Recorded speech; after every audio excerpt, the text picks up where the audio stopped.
ఇచ్చిన ప్రార్థనలు వేడుకుంటున్నాము తండ్రి, ఆమెన్. ప్రభు పేరు మరొకసారి అందరికీ వందనాలు తెలియజేస్తున్నాను. ఈ చదివినటువంటి లేఖన భాగంలో అపోస్తలుడైన పౌలు కొరింథీయులకు కొన్ని సంగతులు వివరిస్తూ ఈ విధంగా అన్నారు. యూదులు సూచక్రియలు చేయమని అడుగుతున్నారు, గ్రీసు దేశస్థులు జ్ఞానం వెతుకుతున్నారు, అయితే మేము సిలువ వేయబడిన క్రీస్తుని ప్రకటిస్తున్నాము అని చెప్పాడు. ఈ మాటలు చదివినప్పుడు నేను కూడా ఆలోచన చేస్తూ ఉన్నాను. సాధారణంగా ఎవరైనా భగవంతుని గురించి మాట్లాడాలి అనుకున్నప్పుడు, లేదా భగవంతుని గురించి ప్రకటించాలి అనుకున్నప్పుడు, భగవంతుడిని లోకానికి పరిచయం చేయాలనుకున్నప్పుడు ఏవైనా గొప్ప సంగతులు చెప్పడానికి మనం ఇష్టపడతాం. భగవంతుడి గురించినటువంటి గొప్ప సంగతులు చెప్పడానికి మనం ఇష్టపడతాం. కానీ ఇక్కడ పౌలు గారు ఏమంటున్నాడంటే, మేము సిలువ వేయబడిన క్రీస్తుని ప్రకటించున్నాము అని అన్నాడు. ఇదేంటండి, భగవంతుడిని ఈ విధంగా పరిచయం చేస్తే ఎవరు వింటారు? సిలువ వేయబడిన ఒక వ్యక్తిని దేవునిగా చూపిస్తే ఎవరు స్వాగతిస్తారు? సిలువ అంటే అవమానానికి సూచనగా, తిరస్కారానికి సూచనగా, హేళనకు సూచనగా, నిందకు సూచనగా, శ్రమకు సూచనగా, మరణానికి సూచనగా ఉంది. అలాంటిది సిలువ వేయబడిన యేసు ప్రభువును ప్రకటిస్తున్నాము అని చెప్తున్నాడు అని అంటే, ఇలాంటి ఒక దేవుణ్ణి ఈ సమాజానికి దేవుడిగా చూపిస్తే, ఇలాంటి భగవంతుడిని ఈ సమాజానికి ప్రకటిస్తే, అలాంటి భగవంతుడిని స్వీకరించడం, అలాంటి భగవంతుడిని అనుసరించడం ఇది కొంత ఇబ్బందిగా అనిపించేటువంటి అవకాశం అనేటువంటి విషయాన్ని మీరు ఆలోచించాలని మనం చేస్తున్నాను. సాధారణంగా ఏదైనా గొప్ప సంగతులు చెబితే దేవుని గురించి వినడానికి ఇష్టపడతాం. దేవుడు చేసిన అద్భుతాల గురించి మాట్లాడి, ఇలాంటి అద్భుతకరణ మీకు చెబుతున్నాం అని అంటే చెప్పడానికి మనకి బాగుంటుంది, వినేవాళ్ళకు కూడా బాగుంటుంది. ఈయన చాలా గొప్ప కార్యాలు చేశాడు ఈ భగవంతుడు అని చెబితే చెప్పడానికి వినడానికైనా చాలా బాగుంటుంది. ఈయన చాలా అద్భుతాలు చేశాడు అని చెబితే చెప్పడానికి వినడానికి కూడా చాలా బాగుంటుంది. ఆశ్చర్యకార్యాలు చేశాడు ఈ భగవంతుడి దేవుడు అని చెబితే కూడా బాగుంటుంది. కానీ దానికి భిన్నంగా పౌలు గారు ఏమంటున్నాడంటే, మేము సిలువ వేయబడిన క్రీస్తుని ప్రకటించుతున్నాము అని అన్నాడు. కానీ ప్రపంచంలో ఏ మతంలో కూడా ఈ విధంగా దేవుణ్ణి ఇలాంటి సందర్భంలో వివరించినటువంటి పరిస్థితులు లేవు అనే విషయాన్ని మనం అర్థం చేసుకోవాలి. అంటే శ్రమ పడినటువంటి దేవుణ్ణి మీకు చూపిస్తున్నాం అని ఎవరు అనరు. అవమానం పొందినటువంటి దేవుడిని మీకు చూపిస్తున్నాం అని ఎవరు అనరు. నిందలు భరించినటువంటి దేవుడిని మీకు చూపిస్తున్నాం, మీకు ప్రకటిస్తున్నాం అని చెప్పరు. అలాంటి దేవుణ్ణి ఈ సమాజానికి ప్రకటించినప్పటికీ కూడా కోరుకోవడానికి ఎవరు ఇష్టపడరు, స్వీకరించడానికి ఎవరు ఇష్టపడరు, భక్తి చేయడానికి ఎవరు ఇష్టపడరు. మరి అలాంటిది పౌలు గారు ఏమంటున్నాడు అని అంటే, మేము సిలువ వేయబడిన క్రీస్తుని ప్రకటించున్నాం అని అంటాడు. సరే, దానికి ముందు ఇంకో మాట చెబుతూ పౌలు గారు ఏమంటాడంటే, యూదులేమో సూచక్రియలు చేయమని అడుగుతున్నారు, గ్రీసు దేశస్థులేమో జ్ఞానాన్ని వెతుకుతున్నారు అని చెప్పాడు. యూదులకేమో సూచక్రియలు అంటే పిచ్చి. అద్భుతాలు జరుగుతూ ఉంటే నమ్మడానికి ఇష్టపడతారు, సూచక్రియలు జరుగుతూ ఉంటే నమ్మడానికి ఇష్టపడతారు, ఘనకార్యాలు జరుగుతూ ఉంటే నమ్మడానికి ఇష్టపడతారు. సాధారణంగా మన జీవితాల్లో కూడా దేవుడు ఎలా ఉండాలని కోరుకుంటామంటే అద్భుతాలు చేసేవాడిగా ఉండాలని కోరుకుంటాం, సహజం. ఆశ్చర్యకార్యాలు చేసేవాడిగా దేవుడు ఉండాలి మన జీవితంలో, మన కుటుంబంలో అనుకుంటాం, సహజమే ఇది. నా జీవితంలో గొప్ప కార్యాలు చేసేవాడు నాకు దేవుడై ఉండాలి అని కూడా ఆశిస్తూ ఉంటాం, సహజంగానే. అదేవిధంగా యూదులు కూడా సూచక్రియలు చేయమని అడుగుతున్నారు అని చెప్తున్నాడు ఈయన. గ్రీసు దేశస్థులు వారికి ఏం ఆలోచన అంటే, వారు ఎప్పుడు కూడా జ్ఞానాన్ని వెతుకుతూ ఉంటారు. అంటే జ్ఞానం ఒప్పుకోవాలి, ఈయన భగవంతుడు అని జ్ఞానానుసారంగా నిరూపించబడాలి. అలాగైతే మాకు అభ్యంతరం లేదు అని వారు మాట్లాడడం మనం చూస్తూ ఉంటాం. కానీ ఈ రెండింటికి భిన్నంగా పౌలు గారు ఏమంటున్నాడంటే, వారేమో సూచక్రియల గురించి అడుగుతున్నారు, వీరేమో జ్ఞానం గురించి మాట్లాడుతున్నారు. కానీ మేము సిలువ వేయబడిన క్రీస్తుని ప్రకటించున్నాం అని చెప్పడం మనం చూస్తాం. ఓసారి యేసు ప్రభు జీవితాన్ని మనం సంక్షిప్తంగా ఆలోచన చేయడానికి ప్రయత్నం చేస్తే, ఆయన జీవితంలో చాలా అద్భుతాలు ఉన్నాయి.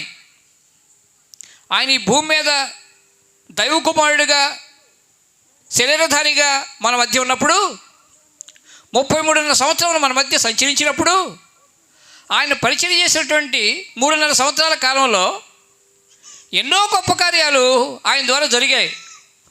మరి గొప్ప కార్యాలు చేసినటువంటి యేసు, అద్భుతకరుడైనటువంటి యేసు అని ప్రకటించవచ్చు. కానీ పౌలు గారు అలా చెప్పట్లా. యేసు ప్రభువుని ఎలా పరిచయం చేస్తున్నాడంటే సమాజానికి, సిలువ వేయబడిన క్రీస్తుని ప్రకటిస్తున్నాం అని చెప్పాడు. మరి యేసు ప్రభు జీవితంలో అనేక అద్భుతాలు ఉన్నప్పటికీ కూడా, అనేక ఆశ్చర్యకార్యాలు ఉన్నప్పటికీ కూడా, అనేక ఘనకార్యాలు ఉన్నప్పటికీ కూడా, మరి సిలువ వేయబడిన యేసుని చూపించడానికి కారణం ఏంటి అనే సంగతి మనం కలిసి ఆలోచించేయాలని నేను ఇష్టపడుతూ ఉన్నాను. మీరు ప్రభు జీవితాన్ని నిశ్చితంగా చూడండి. ఆయన ద్వారా ఈ లోకంలో ఎన్నో గొప్ప కార్యాలు జరిగాయి అనేటువంటి విషయాన్ని మనం ఎరుగుదాం.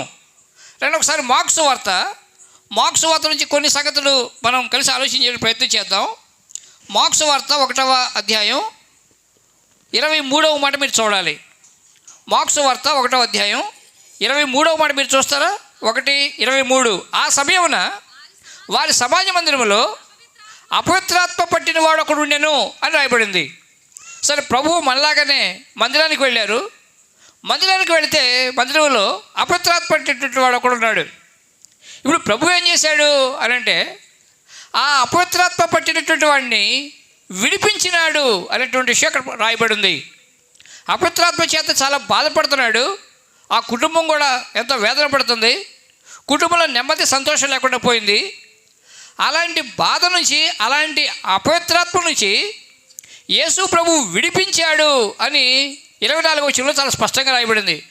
అపవిత్రాత్మ నువ్వు బయటికి పో అంటే పోయింది, ఒక మాట చెబితే పోయింది, అంతే. కాబట్టి ఇక్కడ మనకి ఏమర్థమవుతున్నాడు యేసు ప్రభు అంటే, ఆయన విడిపించేవాడు అని అర్థమవుతున్నాడు. మరి అలా అయితే పౌలు గారు మేము విడిపించే యేసయ్యని ప్రకటిస్తున్నాం అనొచ్చుగా, అనలేదు. మేము సిలువ వేయబడిన యేసయ్యని ప్రకటిస్తున్నాం అని అన్నాడు. దీనికి కారణం ఏంటి అని అంటే, ఒకవేళ విడిపించేటువంటి యేసయ్యని ప్రకటిస్తున్నాం అంటే ఆ విడుదల పొందిన వ్యక్తికి ప్రయోజనమైంది, ఆ విడుదల పొందిన కుటుంబానికి ప్రయోజనమైంది, ఆ విడుదల పొందిన ప్రాంతానికి ప్రయోజనమైంది. కానీ సిలువ వేయబడిన యేసయ్య ద్వారా ప్రపంచమే ప్రయోజనం పొందింది అనేటువంటి విషయాన్ని మీరు ఆలోచన చేయవలసిందిగా నేను సవినయంగా మనం చేస్తూ ఉన్నాను. మీరు రండి కిందకు వచ్చేస్తే ఇదే అధ్యాయంలో 30వ వచనంలో ప్రభు సరే అక్కడ మందిరంలో పరిచయం అయిపోయిన తర్వాత కపెర్నహూముకి సీమోన్ ఇంటికి వచ్చేసారు. సీమోన్ ఇంటికి వచ్చిన తర్వాత అక్కడ పరిస్థితి ఎలా ఉందంటే, వాళ్ళ అత్తగారు జ్వరంతో బాధపడుతున్నారు. సరే, మనలాంటి వాళ్ళు ఎవరో చెప్పారు, అయ్యా సీమోన్ అన్న వాళ్ళ అత్తగారు జ్వరంతో ఉన్నారు అని చెబితే, మీరు చూడండి 30వ వచనంలో ఏం చదువుతాం మనం అంటే, సీమోన్ అంతా జ్వరంతో బాధపడుతున్నట్ట ఆయన ఏం చేశారంట, చాలా తేలిగ్గా ఆయన ఆమె దగ్గరకు వచ్చి చెయ్యి పట్టి ఆమెను లేవనెత్తెను, అంతే. అంతటా జ్వరము ఆమెను విడిచిపోయాను. హల్లెలూయా. అమ్మ, జ్వరమో పో అని కూడా చెప్పలే, ఇక్కడ నువ్వు బాగుపడుదువు కాక అని కూడా చెప్పలా. కేవలం ఆమె చెయ్యి పట్టుకుని లేవనెత్తితే చాలు, లేచి కూర్చోబెట్టాడు, అంతే. ఆ జ్వరం ఆమెను విడిచిపోయింది అనేటువంటి విషయం రాయబడింది. కాబట్టి ఇక్కడ మనం ఏం చూస్తాం అంటే, స్వస్థపరిచేటటువంటి వాడిగా, బాగు చేసేటటువంటి వాడిగా ఉండటం మనం చూస్తాం. కాబట్టి యేసు ప్రభువును బాగు చేసే యేసు అని ప్రకటించవచ్చు. అలా ప్రకటిస్తే వినేవాళ్ళకు కూడా చాలా బాగుంటుంది. ఆహా, ఈ యేసు విడిపించేటువంటి వాడా, మనం కూడా నమ్ముకుందాం. ఈ యేసు బాగు చేసేటువంటి వాడా, మనం కూడా ఆలోచిద్దాం అని సమాజం ఆలోచించడానికి అవకాశం ఉంటుంది అన్నటువంటి విషయం మీకు గుర్తు చేస్తున్నాను. రండి, ఇక్కడే మొదటి అధ్యాయంలోనే 34వ మాట మీరు చూడండి. 34. ఆయన నానావిధ రోగముల చేత పీడింపబడిన అనేకులను స్వస్థపరిచి అనేకమైన దయ్యములను వెళ్ళగొట్టెను. అవి తనను ఎరిగి ఉండినందున ఆయన ఆ దయ్యములను మాట్లాడనీయలేదు అనే మాట రాయబడింది. ఇదే అధ్యాయంలో మరో సందర్భం ఏం చెప్పింది అంటే, అనేక మంది రోగగ్రస్తులను ఆయన స్వస్థపరిచాడు అని రాయబడింది. కానీ ఇక్కడ ఏమర్థం అవుతుంది యేసు ప్రభు గురించి అంటే, ఆయన స్వస్థపరిచే యేసు అని అర్థమైంది. మీరు మొదట చూశారు ఆయన విడిపించేటువంటి యేసు, తర్వాత మీరు చూశారు ఆయన బాగు చేసేటువంటి యేసు, ఇప్పుడు మీరు చూస్తున్నారు ఆయన స్వస్థపరిచే యేసు అని రాయబడింది. కానీ ఇప్పుడు పౌలు గారు ప్రకటన చేస్తూ, పత్రిక రాస్తూ ఇలా కూడా చెప్పొచ్చు, స్వస్థపరిచే యేసును ప్రకటిస్తున్నాం అని చెప్పొచ్చు. కానీ ప్రియమైనటువంటి వారులారా, విడిపించే యేసు ద్వారా, బాగు చేసే యేసు ద్వారా, స్వస్థపరిచే యేసు ద్వారా కొంతమంది జీవితాలకు మాత్రమే ప్రయోజనం కలిగింది, కొన్ని కుటుంబాలకు మాత్రమే మేలు కలిగింది, కొన్ని సమాజాలకు మాత్రమే ఉపయోగం జరిగింది. కానీ పౌలు గారు సిలువ వేయబడిన క్రీస్తు ఎందుకు ప్రకటిస్తున్నాడు అని అంటే, సిలువ వేయబడిన క్రీస్తును ప్రకటించడం ద్వారా, యేసు ప్రభు సిలువ బలియాగాన్ని ఈ సమాజానికి చూపించడం ద్వారా మానవాళి అంతటికీ దక్కినటువంటి ప్రయోజనాన్ని అపోస్తలులు మన ముందుంచుతున్నాడు అనేటువంటి విషయం కూడా మీకు గుర్తు చేయాలని నేను ప్రయత్నం చేస్తూ ఉన్నాను. రండి, ఇదే మార్క్స్ వార్తలో, మార్క్స్ వార్త 1వ అధ్యాయంలోనే 40వ వచనం నుంచి మీరు చూస్తే, 1వ అధ్యాయం 40వ వచనం నుంచి చూస్తే, అక్కడ ఒక కుష్ఠరోగి మనకు కనిపిస్తాడు. కుష్ఠరోగి పరిస్థితి ఏంటి అంటే, ఊళ్ళో ఉండడానికైనా, ఇంట్లో ఉండడానికైనా, బంధువులతో ఉండడానికైనా, కుటుంబంతో గడపడానికైనా అవకాశం లేనటువంటి పరిస్థితి. ఆ రోగమే చాలా ప్రమాదకరమైనటువంటి రోగం, భయంకరమైనటువంటి రోగం. అంచేత ఈయన తీసుకెళ్ళి ఊరి వెలుపల ఉంచుతారు. ఇలాంటి వాళ్ళంతా అక్కడే ఉండాలి, సమాజానికి దూరంగా ఉండాలి, కుటుంబానికి దూరంగా ఉండాలి, బంధువులకు దూరంగా ఉండాలి. ఇలాంటి వ్యక్తి యేసు ప్రభు మాటలు విన్నాడు, ఆయన మాటలు విని నమ్మకం కలిగింది. అంచేత యేసు ప్రభువుకి వచ్చి అంటాడు, నీకు ఇష్టమైతే నన్ను శుద్ధునిగా చేయి స్వామి అని అడిగాడు. ఆయన సాక్షాత్తు దైవ కుమారుడు కాబట్టి, స్వస్థపరచగలిగిన వాడు, విడిపించగలిగినటువంటి వాడు కాబట్టి, శుద్ధి చేయగలిగినటువంటి వాడు కాబట్టి ఆయన వెంటనే ఏమన్నాడంటే, నాకు ఇష్టమే, నువ్వు శుద్ధులవు కమ్ము అని అన్నాడు. వెంటనే పసిబిడ్డ దేహం ఎంత శుద్ధంగా ఉంటుందో ఆయన దేహం కూడా అంత శుద్ధిగా మారిపోయింది అని రాయబడింది. ఒక్క మాట చేత కుష్ఠరోగిని శుద్ధి చేసినటువంటి దేవుడు యేసు ప్రభు అనే విషయాన్ని మీకు గుర్తు చేస్తున్నాను. ఇక్కడ మనకి ఏమర్థమైంది అని అంటే, ఆయన శుద్ధి చేసేటువంటి దేవుడు, స్వస్థపరిచేటువంటి దేవుడు అని మళ్ళా మనకు అర్థమవుతూనే ఉంది. కానీ పౌలు గారు ఈ విషయాన్ని కూడా ఉదహరించడం లేదు. ఆయన రోగులను స్వస్థపరిచాడు, కుష్ఠరోగులను శుద్ధి చేశాడు, అనేక మందిని విడిపించాడు, అనేక మందిని బాగు చేశాడు, ఆ యేసు ప్రభువుని మేము ప్రకటిస్తున్నాం అని చెప్పడం లేదు. సిలువ వేయబడిన క్రీస్తుని ప్రకటిస్తున్నాం అని చెప్పడం మనం చూస్తాం. రండి, ఇక్కడ మార్క్స్ వార్తలోనే మీరు 2వ అధ్యాయంలో మీరు గమనించినట్టయితే, 2వ అధ్యాయంలో ఒక వ్యక్తి పక్షవాయువు చేత బాధపడేటువంటి వ్యక్తిని మనం చూస్తాం. నడిపించడం కూడా చాలా కష్టం, మంచం మీదే తీసుకుని కొంతమంది యేసు ప్రభు దగ్గరికి తీసుకొచ్చారు. ప్రభు ఆ వ్యక్తి మీద కనికరపడి, కుమారుడా నీ పాపాలు క్షమించబడి ఉన్నాయి అని చెప్పాడు. అంత మాత్రమే కాకుండా ఆయన స్వస్థపరిచి ఇంటికి పంపించినాడు అనే విషయం మనం చూస్తాం. నలుగురి చేత మోయించబడి వచ్చినటువంటి వ్యక్తిని స్వస్థపరిస్తే, బాగు చేస్తే, తనంతట తానుగా ఆ పరిపెత్తుకుని ఇంటికి వెళ్ళేటువంటి వాడుగా ఉండడం మనం గమనిస్తాం. కానీ ఇలాంటి ఆశ్చర్యకార్యాలు, ఇలాంటి అద్భుత కార్యాలు ఎన్నో ఎన్నో యేసు ప్రభు జీవితంలో ఆయన ప్రజల మధ్య కనపరచడం అనేది మనం గమనిస్తూ ఉంటాం. మీరు రండి, ఇదే మార్క్స్ వార్త 4వ అధ్యాయంలోకి వెళితే, మార్క్స్ వార్త 4వ అధ్యాయం చివరి పేరాలో చివరి వచనాల్లో 35వ వచనం నుంచి రాయబడింది. ఇప్పుడు యేసు ప్రభు ఆయన శిష్యులు కలిసి దోణిలో ప్రయాణం చేస్తూ ఉన్నారు. దోణిలో ప్రయాణం చేస్తున్నటువంటి తరుణంలో, చిన్న దోణిలో వారు వెళుతున్నప్పుడు ఓ పెద్ద తుఫాను రేగి వారిని అభ్యంతరపరచడం ప్రారంభించింది. శిష్యులు చాలా కంగారు పడ్డారు. ప్రభువా నశించిపోతున్నాం, మమ్మల్ని విడిపించు అని వేడుకున్నారు. వెంటనే ఆయన లేచి గాలిని గద్దించగానే తుఫాను నిలిచిపోయింది, సముద్రం నిమ్మడమైంది, పరిస్థితులని చక్కబడ్డాయి అనేటువంటి విషయం కూడా మనం చూస్తాం. ఏ ఒక్కరూ కూడా సముద్రాన్ని నిమ్మడపరచడం, తుఫాను నిలుపుదల చేయడం, గాలిని సద్దుమణిగేలాగా చేయడం ఒక్క మాట ద్వారా దీన్ని సాధ్యపడడం సాధ్యమైనటువంటి పరిస్థితి. కానీ దేవుడి లోకంలోకి వస్తే ఎలా ఉంటుందో, దైవ కుమారుడు మన మధ్య ఉంటే ఎలాంటి గొప్ప కార్యాలు జరుగుతాయో, ఎలాంటి ఘనకార్యాలు జరుగుతాయో, ఎలాంటి మహత్కార్యాలు జరుగుతాయో, సృష్టి ఏ విధంగా లోబడుతుందో అవన్నీ కూడా యేసు ప్రభు మన మధ్య ఉన్నప్పుడు జరిగాయి. అవన్నీ యేసు ప్రభు నందు సంభవించాయి అనేటువంటి విషయాన్ని మీకు గుర్తిస్తున్నాను. ఒక్క మాట చేత సముద్రం దారికొచ్చింది, ఒక్క మాట చేత తుఫాను నిలిచిపోయింది, ఒక్క మాట చేత పరిస్థితులు చక్కబడ్డాయి అనేటువంటి విషయాన్ని మనం అర్థం చేసుకోవాలి. కాబట్టి ఈయన ఇంత అద్భుతంగా తుఫాన్ని నిలుపుదల చేశాడే, సముద్రం నిమ్మడపరిచాడే, కాబట్టి అద్భుతమైనటువంటి యేసును ప్రకటిస్తున్నాం అని చెప్పొచ్చు. కానీ అలా కూడా చేయలేదు అనే విషయాన్ని మీకు గుర్తు చేస్తున్నాను. మీరు 5వ అధ్యాయంలోకి వెళితే ఇక్కడ సేన అనేటువంటి దేవుని చేత పీడింపడుతున్న వ్యక్తిని మనం గమనిస్తాం. సేన అంటే అనేకులము అని చెప్పారు వాళ్ళే, కాబట్టి ఇది ఒక దెయ్యం కాదండోయ్, చాలా దెయ్యాలు పట్టి పీడిస్తున్నాయి. అలాంటి సందర్భంలో ఈ వ్యక్తి ఎంతో యాతన పడుతున్నాడు. కుటుంబంలో కూడా నెమ్మది లేకుండా పోయింది, సమాజంలో కూడా చాలా భయానకంగా ప్రవర్తిస్తూ ఉన్నాడు. ఈ వ్యక్తి ఎదురైతే ఎలాంటి పరిస్థితి చూడాల్సి వస్తుందో అని ప్రజలు భయపడిపోయేటువంటి తరుణంలో ఈ వ్యక్తిని విడిచిపెట్టేశారు. బంధించి ఉంచడానికి సాధ్యం కాక విడిచిపెట్టేశారు. సరే, ఈయన ఊళ్ళో తిరుగుతాడు కాసేపు, సమాధుల్లో తిరుగుతాడు కాసేపు, తన ఇష్టానుసారంగా తను ఉంటూ ఉండేటువంటి పరిస్థితి. ఇలాంటి తరుణంలో కుటుంబం చేసేదేమీ లేక, బంధువులు చేసేదేమీ లేక నిస్సహాయులుగా ఉన్నారు అనేటువంటి విషయం అర్థం చేసుకోవాలి.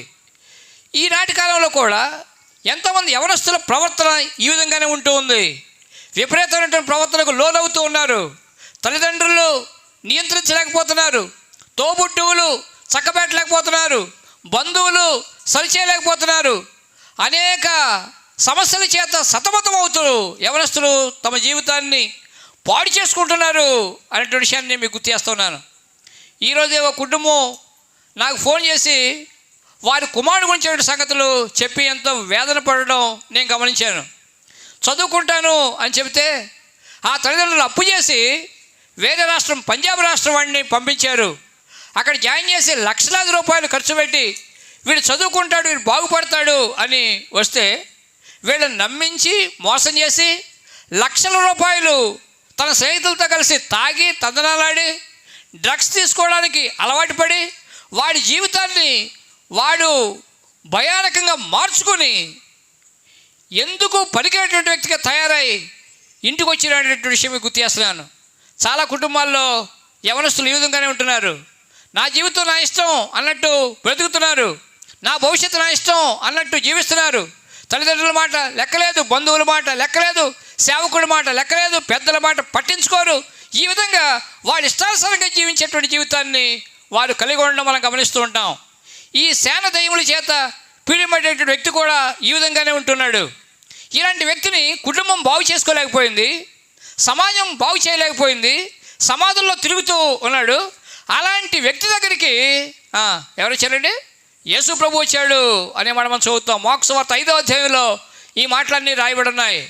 కుటుంబం వల్ల కాలేనటువంటి పని, వైద్యుల వల్ల కాలేనటువంటి పని, బంధువుల వల్ల కాలేనటువంటి పని, సమాజం వల్ల చేతకనటువంటి పని, యేసు ప్రభు ఆ వైపు వచ్చి ఒక్క మాటే అండి, ఒక్క మాటే, అపవిత్రాత్మ నువ్వు బయటికి రా అన్నాడు. అంతే.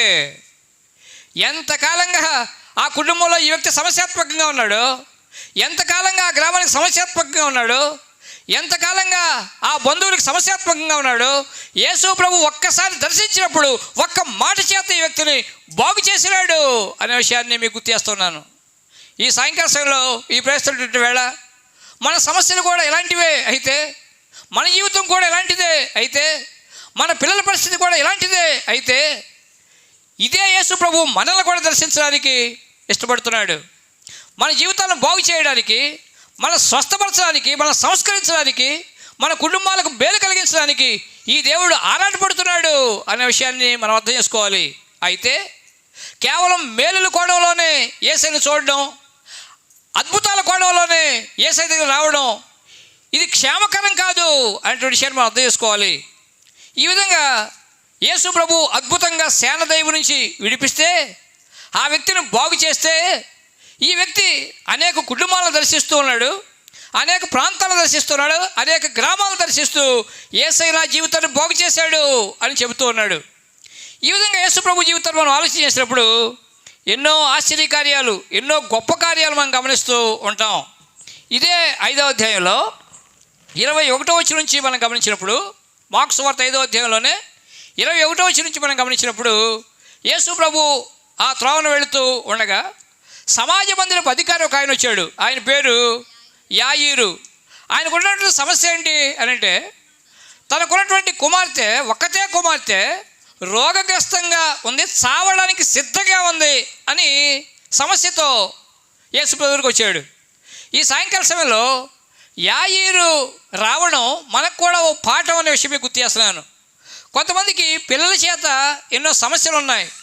వాళ్ళు సరిగ్గా చదువుకోవడం లేడం ఇదో సమస్య, వాళ్ళకి ఆరోగ్యం బాగుంటలేదు ఇదో సమస్య, వాళ్ళు వ్యసనాలకు లోనవుతున్నారు ఇదో సమస్య.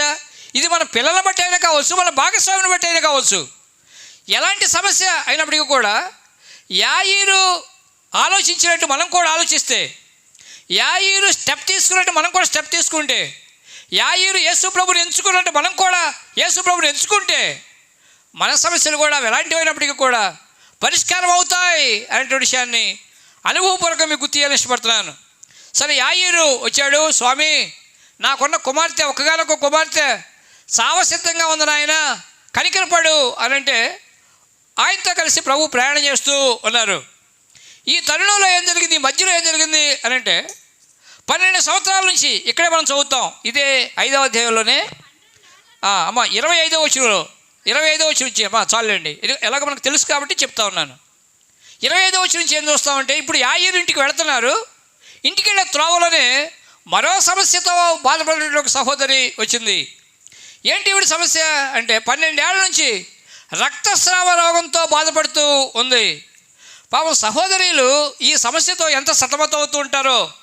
ఫ్రీగా ఉండలేరు, ప్రయాణాలు చేయలేరు, బంధువులతో కలవలేరు, సంతోషదాయకమైన సందర్భాల్లో ఉండలేరు. అలాంటిది ఈ సహోదరి ప్రతి దినము ఆ సమస్యతో సతమతమవుతూనే ఉంది. ఓ నెల కాదు, ఒక సంవత్సరం కాదు, 12 సంవత్సరాల నుంచి సతమతం అవుతూనే ఉంది. డాక్టర్లను కలుస్తూనే ఉంది, ఖర్చు పెడుతూనే ఉంది, ఎవరటి చెబితే అటు వెళుతూనే ఉంది, ఎవరేం చేయమంటే అది చేస్తూనే ఉంది. అయినప్పటికీ కూడా స్వస్థత నొందనిదై మరింత సంకటపడుతూ వచ్చింది అని రాయబడింది.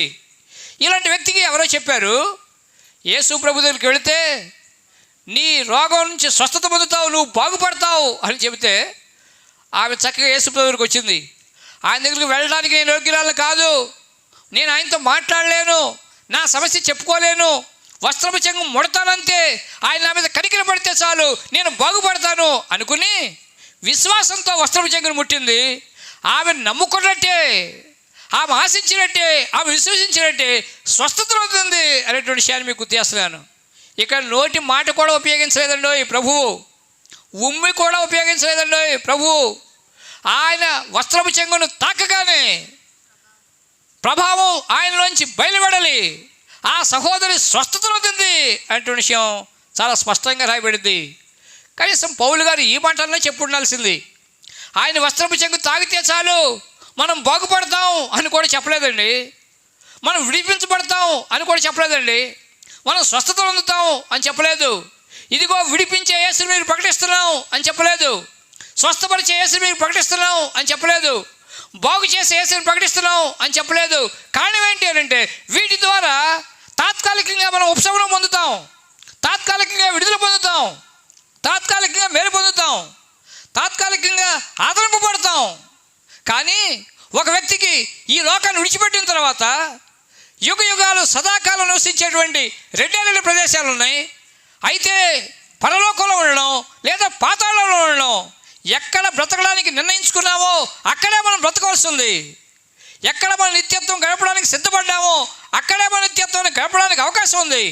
కాబట్టి మన నిత్యత్వాన్ని సంతోషంగా పరలోకంలో స్వర్గంలో గడిపేలాగా దైవ కుమారుడు శరీరధరగా నరావతారుగా యేసు ప్రభువుగా ఈ లోకంలోకి వచ్చి సమాజం చేతకాని వాళ్ళు అనుకుంటున్నప్పటికీ కూడా, సమాజం నిస్సహాయుడు అనుకుంటున్నప్పటికీ కూడా మన స్థానంలో అన్యాయపు తీర్పు పొంది అవమానింపబడి హేళనగా ఉంపబడి తృణీకరింపబడి సిలువ వేయబడి ప్రాణం పెట్టి సమాధి చేయబడి మూలధన మృత్యుంజయులుగా తిరిగి లేచినటువంటి సిలువ వేయబడిన యేసయ్యను ప్రకటిస్తే, ఈ సిలువ వేయబడిన యేసయ్యను మనం సంధిస్తే, సిలువ వేయబడిన వాడైనట్టుగా యేసయ్యను మన హృదయంలో స్వీకరిస్తే, ఆయన పవిత్ర రక్తం చేత మనం శుద్ధి చేయబడితే ఈ లోకాన్ని విడిచిపెట్టిన తర్వాత సదాకాలం నిత్యత్వం పరలోకంలో స్వర్గంలో ఉండడానికి అవకాశం ఉన్నటువంటి విషయాన్ని మనం అర్థం చేసుకోవాలి. అందుచేతనే పౌలు గారు తాత్కాలికంగా స్వస్థత పొందినా పొందకపోయినా పర్వాలేదయ్యా, విడుదల పొందినా పొందకపోయినా పర్వాలేదు, విడిపించే దేవుడే, నేను కాదనడం లేదు. స్వస్థపరిచే దేవుడే, నేను లేదనడం లేదు. బాగు చేసేటువంటి దేవుడే, నన్ను కూడా బాగు చేశాడు, నన్ను కూడా స్వస్థపరిచాడు, నాకు కూడా మేలు చేశాడు, నన్ను కూడా ఆశీర్వదించాడు, కాదనడం లేదు. కానీ సిలువ వేయబడిన వాడిగా యేసుని మన హృదయంలో ప్రతిష్ఠించుకోవడం ఇది ఎంతైనా క్షేమకరం అనేటువంటి విషయాన్ని మనం అర్థం చేసుకోవాలి. ఈ విధంగా కేవలం వస్త్రపు చెంగును తాకగానే ప్రభావం ఆమెలోకి వచ్చింది, ఆమె స్వస్థతలు అందింది అనేటువంటి విషయాన్ని మనం అర్థం చేసుకోవాలి. ఇక తదుపరి వచనాల్లో చూస్తే ఈలోపు కొంతమంది యాయీరు గారి ఇంటి దగ్గర నుంచి వచ్చారు. వచ్చి ఏమన్నారంటే, అయ్యా ఇక నువ్వు బోధకుడిని శ్రమ పెట్టబాక, మీ అమ్మాయి చనిపోయింది అని చెప్పారు. ఇప్పుడు ప్రభు ఏమన్నాడంటే, నువ్వేం నిరుత్సాహపడబాక, ఏం కాదులే అని చెప్పి ప్రభు తద్దా వస్తూ ఉన్నారు.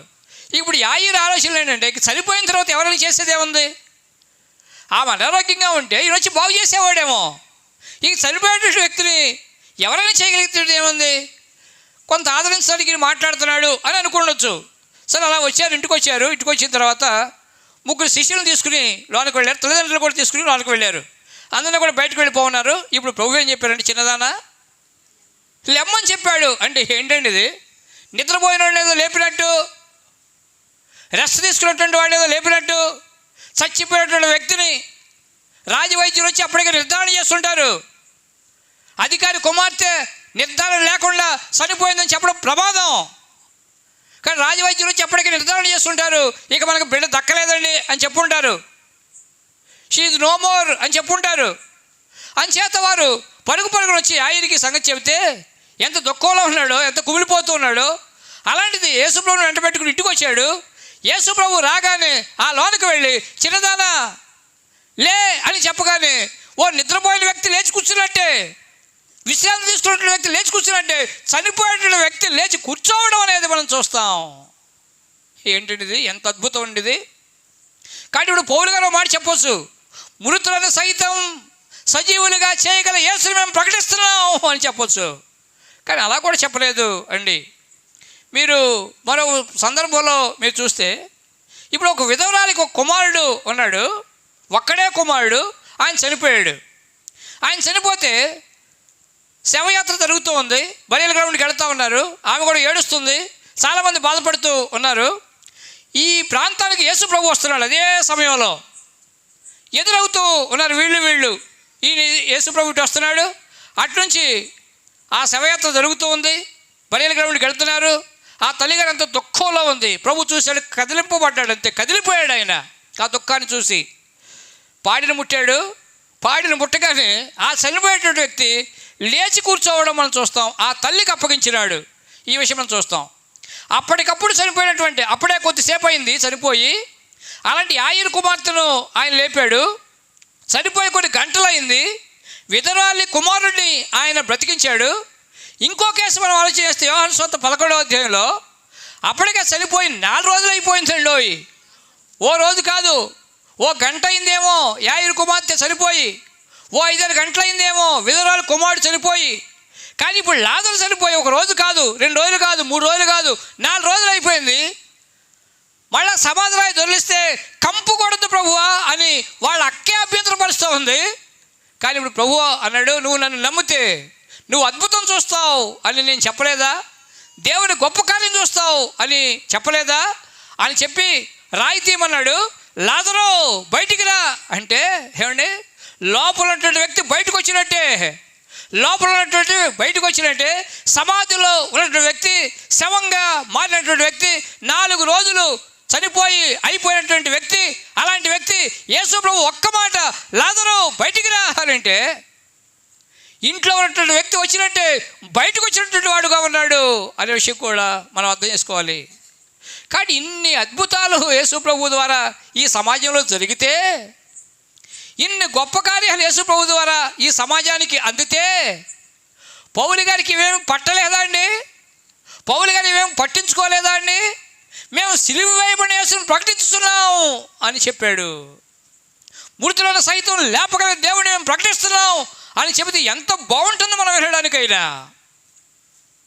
4 రోజులు అయిపోయింది, అయినా బ్రతికించాడు, ఈ గొప్ప దేవుడిని మేము ప్రకటిస్తున్నాం అని చెబితే ప్రకటించేవాడికి ఎంత బాగుంటుంది, వినేవాడికి ఇంకెంత బాగుంటుంది. కానీ పౌలు గారు అంటాడు, యూదులేమో సూచక్రియలు చేయమని అడుగుతున్నారు, గ్రీసు దేశస్తులేమో జ్ఞానం కావాలంటున్నారు, మేము సిలువ వేయబడిన క్రీస్తుని ప్రకటిస్తున్నాం అని చెప్పడం మనం చూస్తాం. ఒక సందర్భంలో యేసు ప్రభు శిష్యులు ధోనిలో వెళుతున్నారు, మళ్ళా తుఫాను ఎదురైంది, వారు గడిపించి గందరగోళానికి గురవుతూ ఉన్నారు. ఈ తరుణంలో యేసు ప్రభు నీటి మీద నడుచుకుంటూ వాళ్ళ దగ్గరికి వెళ్ళాడు. ఈ ప్రపంచంలో ఎవరైనా నీటి మీద నడవడం సాధ్యమా అండి? కానీ దైవ కుమారుడు శరీరాన్ని దాల్చి మన మధ్యకు వచ్చాడు కాబట్టి, దేవుడు వస్తే మన మధ్య ఎలాంటి కార్యాలు జరుగుతాయో అలాంటి కార్యాలు యేసు ప్రభువునందు జరిగాయి అనేటువంటి విషయాన్ని మనం అర్థం చేసుకోవాలి. నీటి మీద నడిచాడు, వాళ్ళ దగ్గరకు వచ్చాడు, నేనే భయపడకని చెప్పాడు, వాళ్ళని ఆదరించినటువంటి వాడిగా ఉన్నాడు అనేటువంటి విషయాన్ని మీకు గుర్తు చేస్తున్నాను. ఓ సందర్భంలో వేలాది మంది ప్రజానీకం ఆయన దగ్గర ఉంటే ఆహారం లేనటువంటి పరిస్థితి. అయ్యా వీళ్ళు పంపించే స్వామి,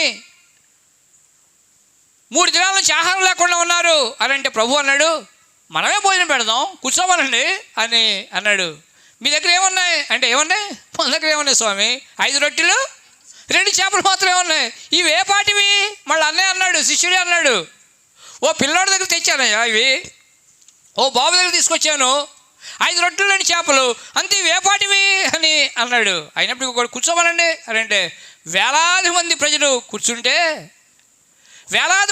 కూర్చుంటే ఆ 5 రొట్టెలని 2 చిన్న చేపల్ని ప్రార్థించి విరిచి వడ్డించమని అప్పగిస్తే శిష్యులు వేలాది మందికి పంచి పెడితే వారు తృప్తిగా తిన్న తర్వాత, తనివి తీరా తిన్న తర్వాత రొట్టెలు ఏంటంటే 12 గంపల నిండా వారు ఎత్తురే అని రాయబడింది.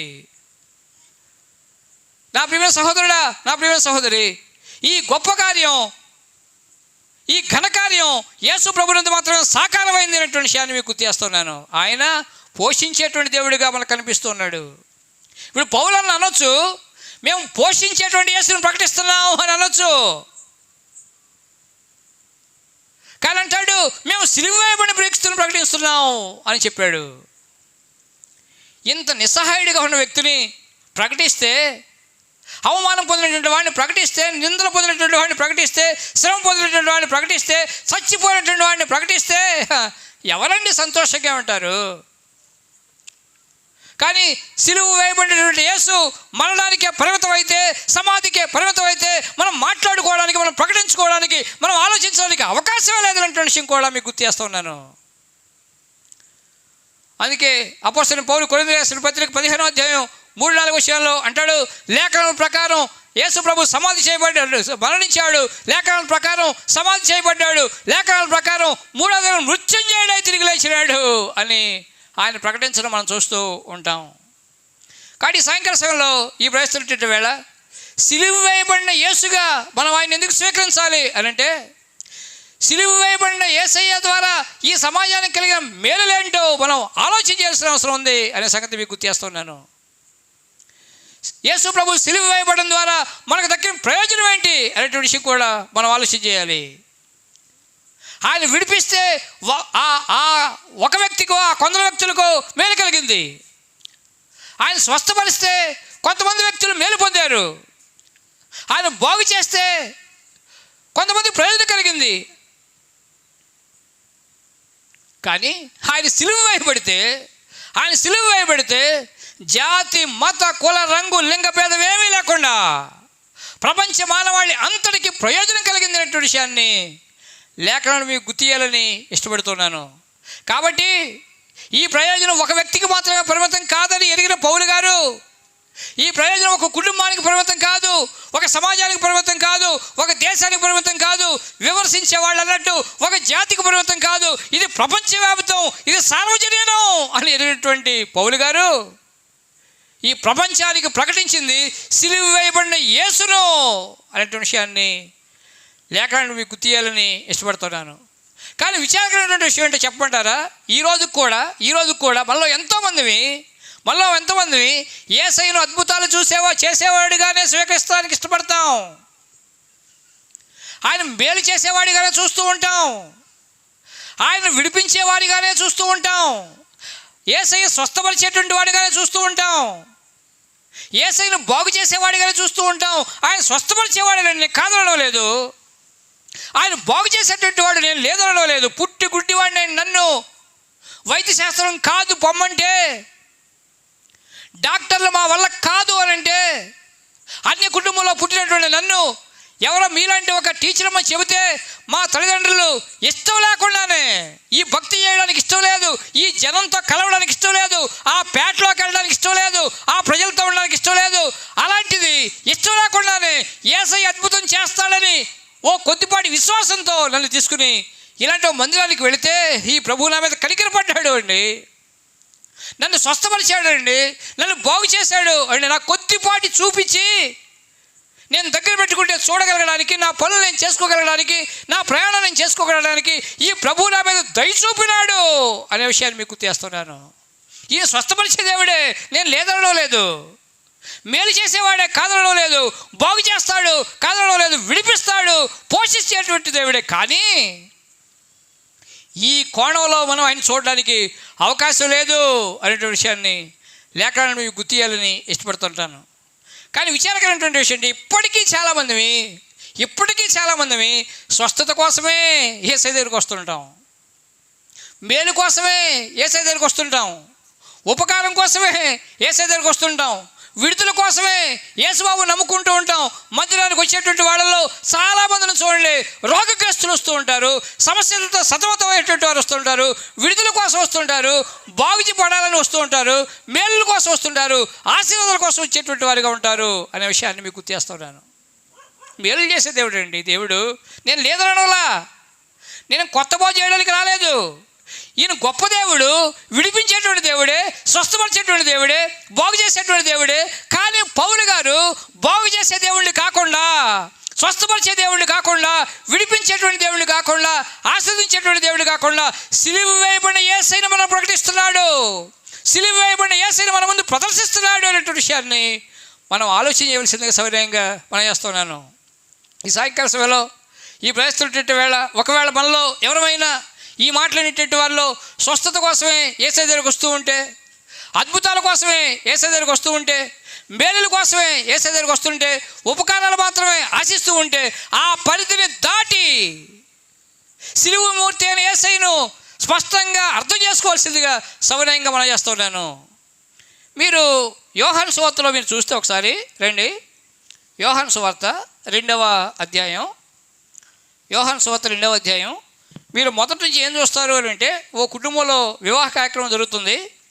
ఆ వివాహ కార్యక్రమానికి యేసు ప్రభువుని, తల్లిమైన మరియను, ఆమె శిష్యుల్ని ఆహ్వానించారు.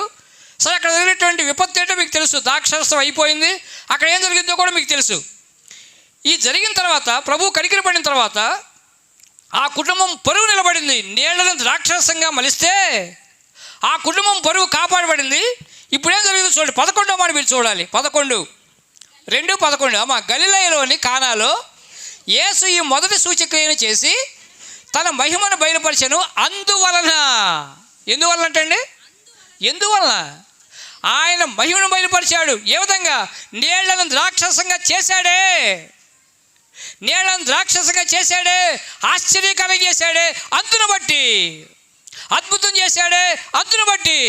ఇవాళ మనం కూడా అలాగే ఆలోచిస్తున్నాం కదా, బాగు చేస్తాడా అయితే, మేలు చేస్తాడా అయితే ఓకే, స్వస్థపరుస్తాడా, అందుకోసం నమ్ముకుంటాను. విడిపిస్తాడా, అందుకోసం నమ్ముకుంటాను. నమ్ముకోండి కాదనడం లేదు, కానీ ఆ పరిధిని దాటి సిలువ చెంతకు చేరవలసిన అవసరాన్ని ఈ సాయంకాల సమయం మీకు గుర్తు చేయాలని నేను ఇష్టపడుతున్నాను. రండి, 2వ అధ్యాయం 11వ వచనం ఏమని రాయబడిందంటే, అందును బట్టి అందువల్ల ఆయన శిష్యులు ఆయన యందు విశ్వాసముంచిరి అనే మాట రాయబడింది. విశ్వాసముంచిరి అని రాయబడింది. స్వస్థపరిస్తే విశ్వాసం ఉంచడం, స్వస్థపరచకపోతే విశ్వాసం ఉంచకపోవడం. కొన్ని చోట్లకి 7 వారాలు వెళ్తూ ఉంటారండి స్వస్థత కోసం. 14 వారాలు వెళ్తారు, 21 వారం వెళ్తారు. నేను కాదనడం వల్ల, నేను వాటిని విమర్శించడం వల్ల, కానీ స్వస్థత కోసమే నువ్వు యేసయ్య గురించి ఆలోచించాల్సిన అవసరం లేదని మాత్రం గుర్తు చేస్తున్నాను. లోకంలో యేసు దగ్గరికి వెళ్లకుండానే చాలామంది స్వస్థత పొందడం లేదా? విడుదల కోసమే అయితే నీకు యేసయ్య అక్కర్లేదనే విషయం మీకు గుర్తు చేస్తున్నాను. లోకంలో యేసునాథుని ఆశ్రయించకుండానే ఎంతోమంది విడుదల పొందుతున్నారు, ఎంతోమంది ఆశీర్వదింపబడుతున్నారు. కోటీశ్వరులు యేసు ప్రభువు లేకుండానే కోటీశ్వరులు కావడం లేదా? దీవించబడేటువంటి వారు యేసయ్య లేకుండానే దీవించబడడం లేదా? కానీ ఈ సాయంకాల సమయంలో కేవలం దీవించబడటం కోసమే అయితే యేసయ్య దగ్గరికే రానక్కర్లేదు, స్వస్థత కోసమే అయితే మందిరానికే రావక్కర్లేదు, విడుదల కోసమే అయితే సంఘానికే రావక్కర్లేదు అనే విషయాన్ని మీరు అర్థం చేసుకోవాలని సవినయంగా మనం చేస్తూ ఉన్నాను. 2వ అధ్యాయంలోని 18వ మాట మీరు ఒకసారి చూస్తారా? 2:18. కాబట్టి యూదులు, నీవు ఈ కార్యక్రమాలు చేస్తున్నావే, నీవు ఈ కార్యం. అప్పుడు దేవాలయం శుద్ధి చేశాడు ప్రభువు. దేవాలయం శుద్ధి చేసిన తర్వాత వీళ్ళకు డౌట్ వచ్చింది, ఈయన మెస్సయ్య అయితే, ఈయన దైవ కుమారుడు అయితే, నువ్వు ఇన్ని కార్యాలు చేస్తున్నావు కాబట్టి ఏ సూచికను మాకు చూపెదవని ఆయనను అడగగా అనే మనం చూస్తాం. ఇన్ని కార్యాలు చేస్తున్నావు కదా, ఇన్ని మాటలు చెప్తున్నావు కదా, మాకు ఏ సూచిక చూపిస్తావు అని అడుగుతున్నారు. కాబట్టి ఆయన దేవునిగా చూడాలి అని అంటే చాలామంది అడిగినట్టే వీళ్ళు కూడా సూచికలు అడుగుతున్నారు. ఆయన గొప్ప కార్యాలు చూస్తేనే అన్నట్టు, ఆయన స్వస్థపరిస్తేనే అన్నట్టు, ఆయన బాగు చేస్తేనే అన్నట్టు మనం ఎలా ఆలోచిస్తున్నామో వీళ్ళు కూడా అలాగే ఆలోచిస్తున్నారనే విషయాన్ని మనం అర్థం చేసుకోవాలి. 23వ వచనం మీరు చూడాలి. ఇక్కడే 23వ వచనం. ఆయన పస్కా పండుగ సమయమున యెరూషలేములో ఉండగా ఆ పండుగలో అనేకులు ఆయన చేసిన సూచక్రియలను చూచి, ఆయన చేసిన అనేక సూచక్రియలను చూచి ఆయన నామందు విశ్వాసం ఉంచిరి అని రాయబడింది. చాలామందికి పండగ ఎప్పుడు అంటే బాగు చేస్తే పండగ, లేకపోతే దండగ. యేసయ్య విడిపించినంతకాలం బాగుంటారండి బంధువుల సంఘంలో. యేసయ్య దీవిస్తూ ఉంటే దీవించినంతకాలం బాగుంటారండి బంధువుల సంఘంలో. ఏదైనా శ్రమ దేవుడు అనుమతిస్తే, ఏదైనా కష్టాన్ని దేవుడు అనుమతిస్తే, ఏదైనా శోధన దేవుడు అనుమతిస్తే ఈ చిన్న కారణం చాలండి యేసు ప్రభుని విడిచిపెట్టి వెళ్ళిపోవడం అనే సంగతి మనం చూస్తాం. ఇక్కడ కూడా చాలామంది పండగకు వచ్చారు, చాలామంది మందిరానికి వచ్చారు, ఆయన చేసిన అనేక సూచక్రియలు చూశారు. అంటే ఆయన బాగు చేయడం చూశారు, ఆయన స్వస్థపరచడం చూశారు, ఆయన మేలు చేయడం చూశారు, ఆయన విడిపించడం చూశారు, ఆయన పోషించడం చూశారు. అందుకు యేసయ్యను నమ్ముకున్నారు. మనం ఆలోచిస్తామే, యేసయ్య దగ్గరికి వస్తే స్వస్థపరుస్తామని అనుకుంటామే, ఆయన బాగు చేస్తామని అనుకుంటామే. అలాగే వీళ్ళలో కూడా అనేక మంది ఆయన దేవుడని నమ్ముకోవడం కాదు. ఇక్కడ మన కోసం సిలువ వేయబడ్డాడు, మన కోసం విమోచన కైతనంగా తన ప్రాణం ఇచ్చాడు, అందుకు నమ్ముకోవడం కోసం కాదండి. ఈరోజు విచారకరమైన విషయం ఏంటంటే అసలు ఈ కోణంలో యేసయ్యను చూపించడమే మానేశాం. నాలాంటి వాడు చెప్పేవాడు కూడా ఏం చెప్తున్నాడు అని అంటే, నీ కష్టం పోవాలా యేసయ్య దగ్గర, నీ పిల్లలు పుట్టాలా యేసయ్య దగ్గర, నీ రోగం పోవాలా యేసయ్య దగ్గర, నీ సమస్యలు పోవాలా యేసయ్య దగ్గర అని చెబుతున్నారే కానీ, సమాజాన్ని మభ్యపరుస్తున్నారే కానీ, సూచక్రియలు చూపించి ప్రజలను మభ్యపరుస్తున్నారే కానీ సిలువ వేయబడిన వాడైనట్టుగా యేసయ్యని సమాజానికి ప్రదర్శించడం లేదు అనే విషయాన్ని మీరైనా ఆలోచన చేయవలసిందిగా సవినయంగా మనవి చేస్తున్నాను. ఇలాంటి విషయాలు అనేక సందర్భాల్లో రాయబడ్డాయి. 3వ అధ్యాయంలో మొదటి 2 వచనాలు మీరు చూస్తే, ఒక సమాజ మందిరపు అధికారి అయినటువంటి నీకోదేమైనటువంటి ఆయన వచ్చాడు. నీకోదేమైనటువంటి ఆయన వచ్చి యేసు ప్రభుతో మాట్లాడుతూ రాత్రి సమయంలో వచ్చి అని అంటాడు, బోధకుడా, నీవు దేవుని యొద్ద నుండి వచ్చిన బోధకుడు అని మేము ఎరుగుదుము. ఎలా ఎరుగుదుము? దేవుడు అతనికి తోడై ఉంటేనే కానీ.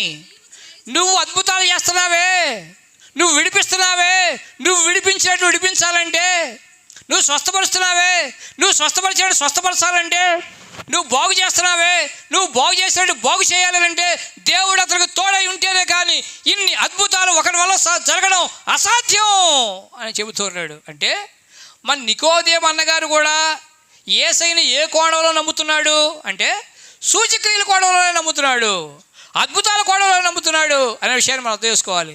కాబట్టి నా రెండు చేతులు జోడించి మనం చేస్తున్నాను. ఒకవేళ ఇంతకాలం యేసయ్య పట్ల నీ అవగాహన కూడా ఇలాంటిదే అయితే, యేసయ్య పట్ల నీ ఆలోచన కూడా ఇలాంటిదే అయితే, సంఘానికి రావడంలో నీ ఉద్దేశం ఇలాంటిదే అయితే, మందిరానికి రావడంలో నీ ఉద్దేశం ఇలాంటిదే అయితే దయచేసి నీ అభిప్రాయాన్ని మార్చుకోవాల్సిందిగా సవినయంగా మనం చేస్తున్నాను. అమ్మా అయ్యా, స్వస్థత పొందకపోయినా పర్వాలేదండి.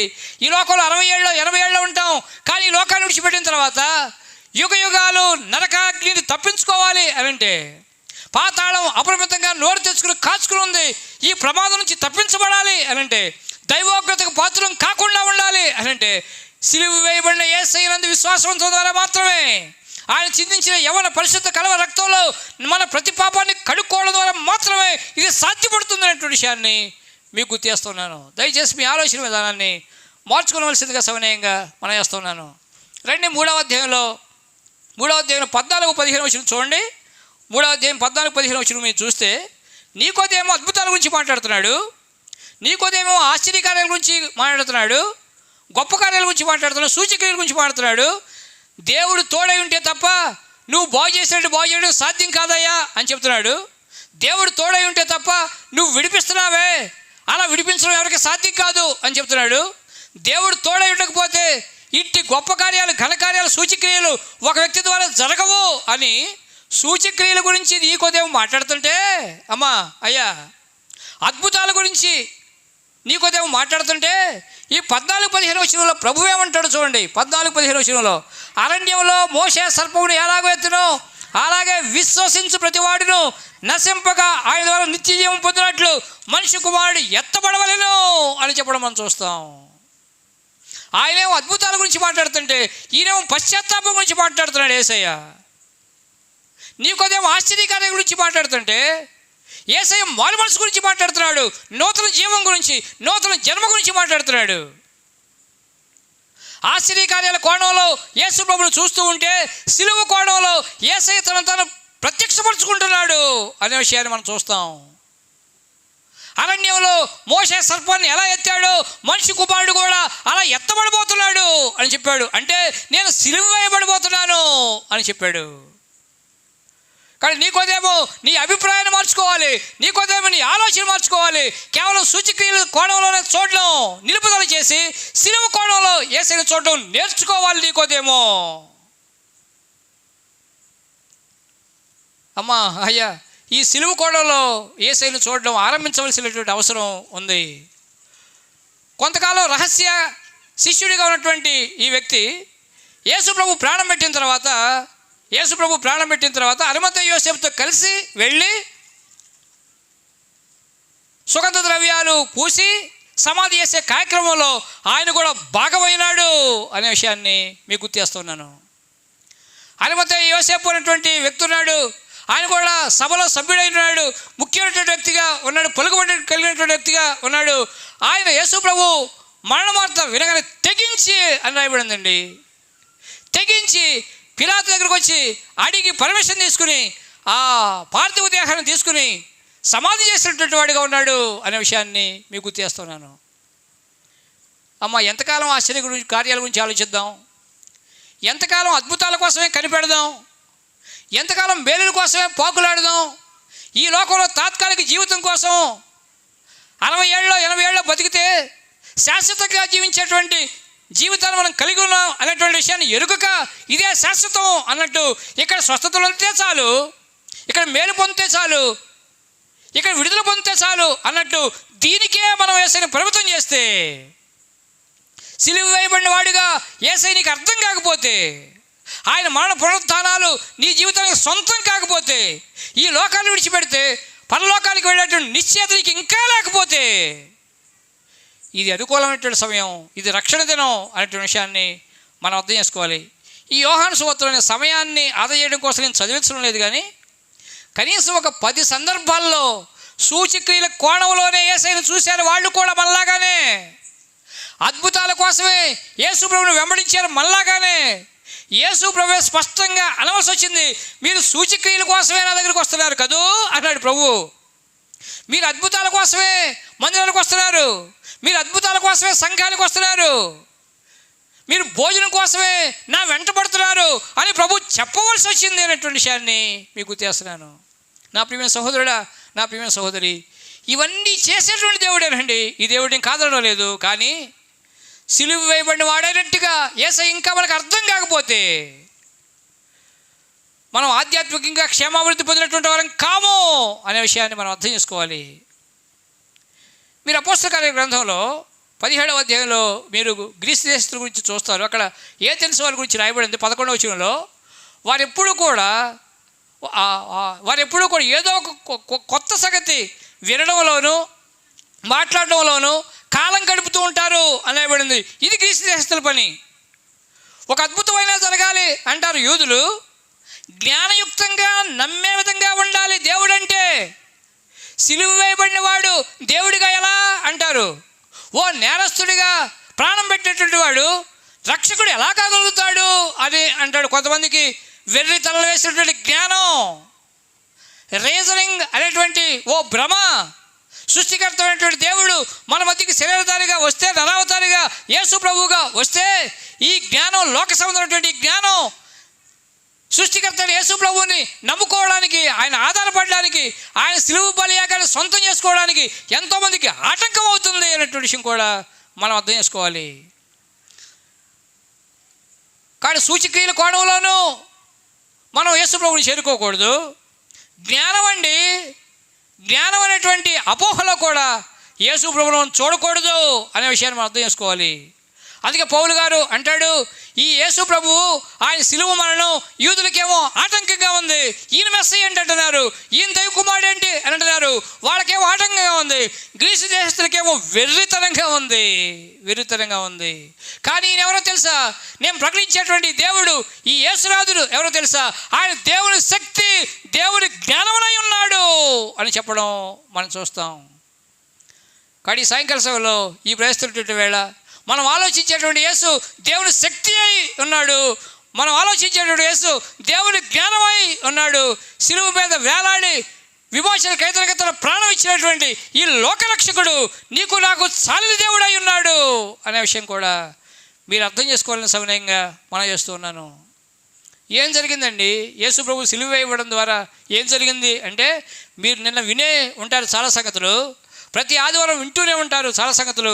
అయినా 2-3 మాటలు చెప్పి నేను ముగించాలని ఇష్టపడతాను. నెంబర్ 1, మొట్టమొదటిది యేసు ప్రభు సిలువ వేయబడడం ద్వారా ఈ సమాజానికి ఏం జరిగింది అని అంటే, దేవుని ప్రేమ ఈ మానవాళికి అందింది అనేటువంటి విషయాన్ని మనం అర్థం చేసుకోవాలి. మనం తెలిసి తెలియక చేసినటువంటి అపరాధాలను బట్టి, మన పాపములను బట్టి మనం శిక్షకు పాత్రులమై ఉన్నప్పుడు, దైవోగ్రతకు పాత్రులమై ఉన్నప్పుడు, పాతాళం అప్రమత్తంగా నోరు తెరిచి మన కోసం కాచుకుని ఉన్నప్పుడు, యుగ యుగాలు యాత్ర పడాల్సిన దౌర్భాగ్యులుగా మనం ఉన్నప్పుడు, మనం ప్రేమించినటువంటి దేవుడు తన ప్రియకుమారుని ఈ లోకంలో ప్రేమ కానుకగా విమోచన కేంద్రంగా మన నిమిత్తం పంపించినాడు అనే విషయాన్ని మనం అర్థం చేసుకుంటాం. కానీ సిలువ వేయబడిన యేసయ్య వైపు చూస్తే దేవుని ప్రేమకు అర్థం కావాలి. సిలువ వేయబడిన యేసయ్య వైపు చూస్తే దేవుని ప్రేమను సొంతం చేసుకోవాలి అనే విషయం కూడా మీకు గుర్తు చేస్తున్నాను. అందుకే యోహాను సువార్త 3:16 అంటాడు, దేవుడు లోకమును ఎంతో ప్రేమించెను కాబట్టి తన కుమారుడిని పంపించాడు. దేవుడు నిన్ను ప్రేమించాడు కాబట్టి, దేవుడు నన్ను ప్రేమించాడు కాబట్టి మనం పొందాల్సిన శిక్ష తన ప్రియకుమారుడి మీద మోపాడు, మనం పొందాల్సిన మరణం తన ప్రియకుమారుడికి అప్పగించాడు. మన స్థానంలో తన ప్రియకుమారుడు పాపంగా శాపంగా మారిపోయాడు.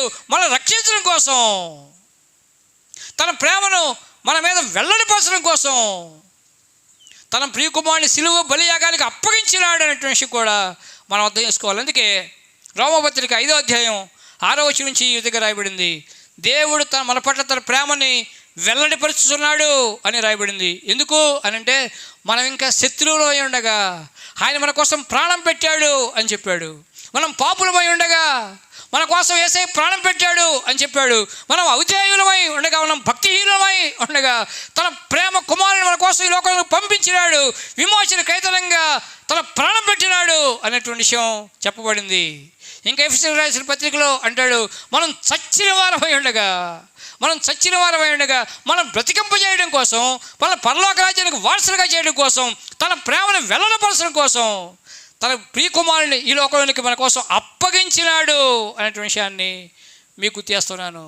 కానీ ఈ సాయంకాల సమయంలో ప్రస్తున్నటువంటి వేళ సిలువ వేయబడిన యేసయ్య వైపు చూస్తే మనకేమర్థం అవుతుంది అంటే, దేవుని ప్రేమ అర్థమవుతుంది, దేవుని ప్రేమ సాక్షాత్కరిస్తుంది అనేటువంటి విషయాన్ని మనం అర్థం చేసుకోవాలి. కానీ ఈ సాయంకాల సమయంలో ఈ ప్రస్తున్నటువంటి వేళ సిలువ వేయబడినటువంటి యేసయ్యగా మనకు అర్థం కావాల్సిన అవసరం ఉంది. దేవుని ప్రేమను మనం గ్రహించాల్సిన అవసరం ఉందనేటువంటి విషయాన్ని మనం అర్థం చేసుకోవాలి. ఇక రెండవదిగా ఏం జరిగింది సిలువ వేయబడిన యేసయ్య ద్వారా అంటే, దేవునితో మనకు సమాధానం ఏర్పడింది అనే విషయాన్ని మీకు గుర్తిస్తున్నాను. మన అవిధేయతను బట్టి, మన పాపాన్ని బట్టి భగవంతుడితో సంబంధాన్ని కోల్పోయినటువంటి వారం, సహవాసాలు కోల్పోయినటువంటి వారిగా ఉన్నాం. అలాంటిది యేసు ప్రభు ఈ లోకంలోకి వచ్చి మన కోసం తన ప్రాణం ఇచ్చి మృత్యుంజయుడిగా తిరిగి లేవడం ద్వారా ఆయన నామందు విశ్వాసించిన ప్రతి ఒక్కరికి కూడా తండ్రి అయిన దేవునితో, భగవంతునితో సమాధానాన్ని ఏర్పరిచినాడు అనే విషయాన్ని మనం అర్థం చేసుకోవాలి. అందుకే ఆయన సమాధానకర్త అని రాయబడింది, ఆయన సమాధాన కారకుడు అని రాయబడింది. అంచేత అపోస్తలుడైన పౌలు కొలస్సీయులకు రాసిన పత్రికలో 21వ వచనం నుంచి మనం చూడాలి. 1వ అధ్యాయం 21. మరియు గత కాలమందు దేవునికి దూరస్తులను, మీ దుష్క్రియల వలన మీ మనసులో విరోధ భావం గలవారునై ఉండిన మిమ్మును కూడా, అంటే మనల్ని కూడా, నన్ను కూడా, నిన్ను కూడా తన సన్నిధిని పరిశుద్ధముగాను, నిర్దోషులుగాను, నిరపరాధులుగాను నిలవబెట్టుటకు ఆయన మాంసయుక్తమైన దేహమందు మరణము వల్ల ఇప్పుడు మిమ్మును సమాధానపరిచెను అనబడింది. మధ్యవర్తిత్వం జరపడం ద్వారా, విమోచన కేంద్రంగా తన ప్రాణం ఇవ్వడం ద్వారా, ఆ పరిశుద్ధ రక్తాన్ని మన కోసం చిందించడం ద్వారా, ఆ రక్తదానాల్లో మనం నూతనపరచబడడం ద్వారా, మనం నీతివంతులుగా తీర్చడం ద్వారా ఈ దేవుడు తన ప్రియకుమారుని ద్వారా మనతో సమాధాన పడినాడు అనే విషయాన్ని మీకు గుర్తిస్తున్నాను. కాబట్టి మేలు చేసిన యేసయ్య ద్వారా ఈ సమాధానం రాలేదండి. స్వస్థపరిచే యేసయ్య ద్వారా ఈ పాప క్షమాపణ దక్కలేదండి. సిలువ వేయబడిన యేసయ్య ద్వారా మాత్రమే ఈ పాప క్షమాపణ దక్కింది.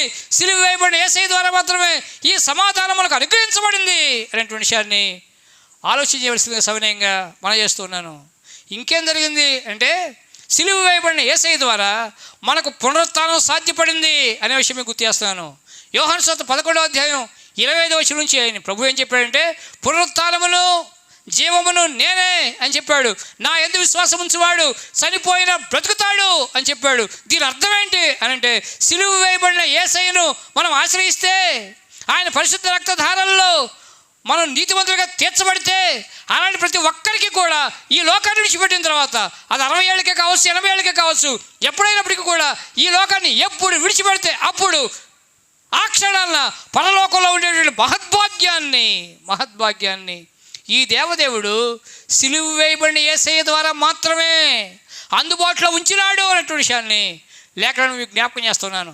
కాబట్టి సాయంకాల సమయంలో ఈ ప్రస్తుత వేళ ఇంతవరకు మన ఆలోచన విధానం ఈ విధంగా లేకపోతే, సిలువ కోణంలో యేసయ్యను చూడకుండా ఉంటే, సిలువ కోణంలో యేసయ్యను చేరకుండా ఉంటే, ఇది మిక్కిలి అనుకూలమైన సమయం, ఇది రక్షణ దినం అనేటువంటి విషయాన్ని మీకు గుర్తు చేస్తున్నాను.